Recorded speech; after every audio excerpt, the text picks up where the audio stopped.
I know you were clamoring for it. I know that you couldn't wait to be in the live action world of Miss Marvel, one of your favorite superheroes, and Disney Plus finally dropped the first episode this past Wednesday.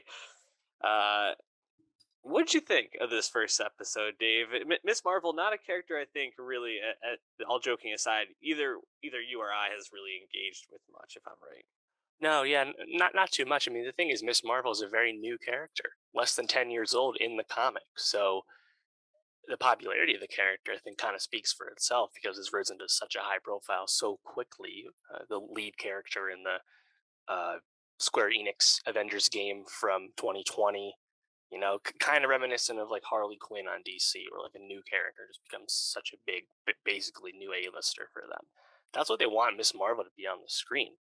And getting what is this, the sixth Marvel MCU Disney Plus series? It's like, okay, we've seen a bunch of these. We've talked about the ups and the downs. There's certainly been both. Got a new one. I think for me, the trailer, I was like, is this a show for kids? Hmm. You know what? Maybe not.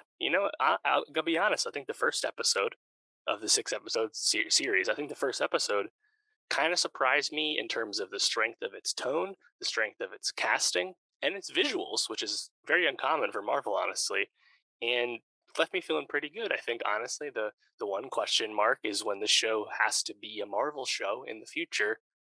How will that go? Because all the non-Marvel-y stuff I actually thought was pretty strong, definitely exceeded my expectations. Yeah, I think that's the part that really stood out to me. And I have to say, I don't think I really loved this. YA stuff, not really my bag. So I don't know if like this is a show I'm going to really be as into as some of the other shows. But the things I really liked were the exploration of her identity Mhm. and of her family's culture and Yep. what it means to be a Pakistani American living in Jersey City. I thought all of that stuff was really great. I thought the stuff with her family and like their relationships more so, her relationship with her dad, her relationship with her brother, with her mom, the dynamics at play, cultural dynamics, gender dynamics, all of that were Mhm. really really well done. I really loved that stuff. The stuff I think I found hard to sit with, and or maybe not hard to sit with, or I just didn't really enjoy. I guess I'll say, and maybe this is a symptom of watching the boys simultaneously while watching this. Is when they go to like the Avengers convention, Marvel convention, whatever it is.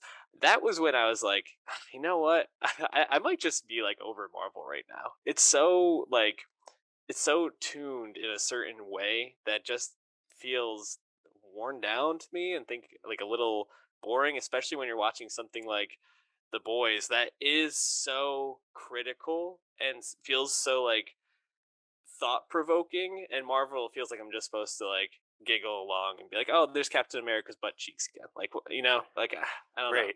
Well, I think that's a good point because I've been saying this for a while now. The world of the MCU itself is not cool, and it hasn't ever been. Like just like the general world, it's not like a world you want to be in because like there's nothing to it. So Mhm. like when you see all these civilians all hyped about the Avengers that they love, their real life heroes as they would be in universe, it's like you know what, like I don't really care. And I never have. Mhm. It's I think it's a major weakness of the MCU where it's like, here we are again in fake New York City, shot in Atlanta like usual, and it's like there's just like nothing there. Like the world of her culture in her little neighborhood in Jersey City, that felt much more alive and real. Yeah. And everything else is just like, can we just get back to the other stuff? Because Mhm. that would be honestly a very compelling coming of age story. And there's been a lot of comparisons critically to like Ben, like Beckham, very similar Mm. themes there, and I think we definitely have a lot of talent at the head here because you have Adil and Bilal directing this pilot, directing the finale. Those are the guys that directed Bad Boys for Life. They directed the upcoming DC Batgirl movie. You have them, You have Bishop K. Ali as the showrunner. A lot of clear intentionality and thoughtfulness about Kamala's home life and how she thinks about things in the world. But like how she thinks about things in the world doesn't actually have anything to do with the MCU world. So how it goes with Kamala like getting her Miss Marvel powers, which were slightly tweaked from what she has in the comics.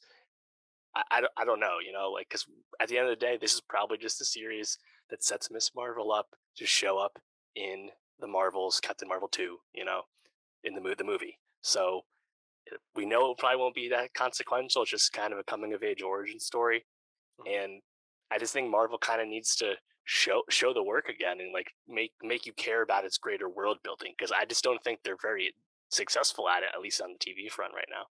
The people involved with this, and I have to give them a lot of credit. They have gotten a lot of people who can relate to the background and have lived the background.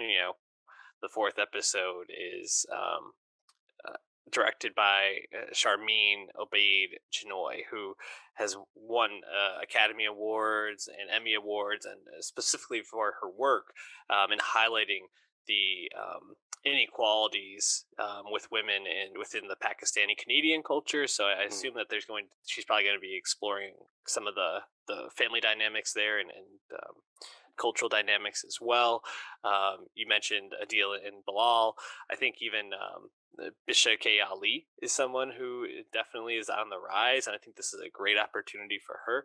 I think I think there's a lot of talent here. I think, like you said, it's hard to it's hard to totally and fully explore and examine these ideas when they're still kind of held to these boundaries or these expectations of a specific Marvel vision. And um, I think we've gotten some attempts to try to break that mold, and those are the shows that typically work or that we've liked more. Loki, first 7 to 8 episodes of WandaVision. If this show can maybe stay grounded, obviously there's going to be some exploration of Kamala Khan's past and the powers that she gets from wearing the bracelets, or I think they were bracelets, right? Or some sort of yeah, something some that goes kind on of her bracelet wrist. from her grandmother or something. Yeah. Yeah. I think there's obviously going to be that aspect, but if it can still stay about her relationship with her family and what it means to be Pakistani American, I think there's a lot of potential for this show to rise above something like Hawkeye, Right. or Falcon and the Winter Soldier. But if it really has to swerve more into that Marvel lane, I think we're going to kind of be lumping it in as another entry that just fell short. Didn't reach Right. potential. Yeah. To Marvel's credit, I will say I thought Aman Vellani was really great as Kamal Mhm. Khan. It's immediately charismatic and winning, and they definitely did a great job there. So um, at least she'll probably end up being a future anchor for the MCU, as it feels like Oh yeah. all these shows seems to be setting up, of course, with like Kate Bishop and Hawkeye similarly. So yeah, I mean, I feel like there's only so much to say about a lot of these Marvel shows lately. Moon Knight, the best thing about Moon Knight was that it was unconnected. It just ultimately didn't really have the story needed to take full advantage. So Miss Marvel, maybe it's only so connected. We'll see. Then again, maybe we'll see Brie Larson at the end of the series, and it's super connected. Who knows? Yeah.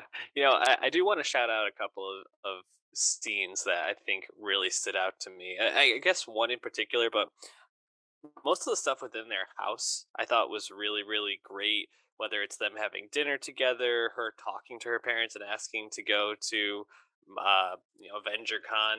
But I really loved the scene where her parents allow her, tell her you can go, but your father has to come with you, and he bursts in as the Hulk.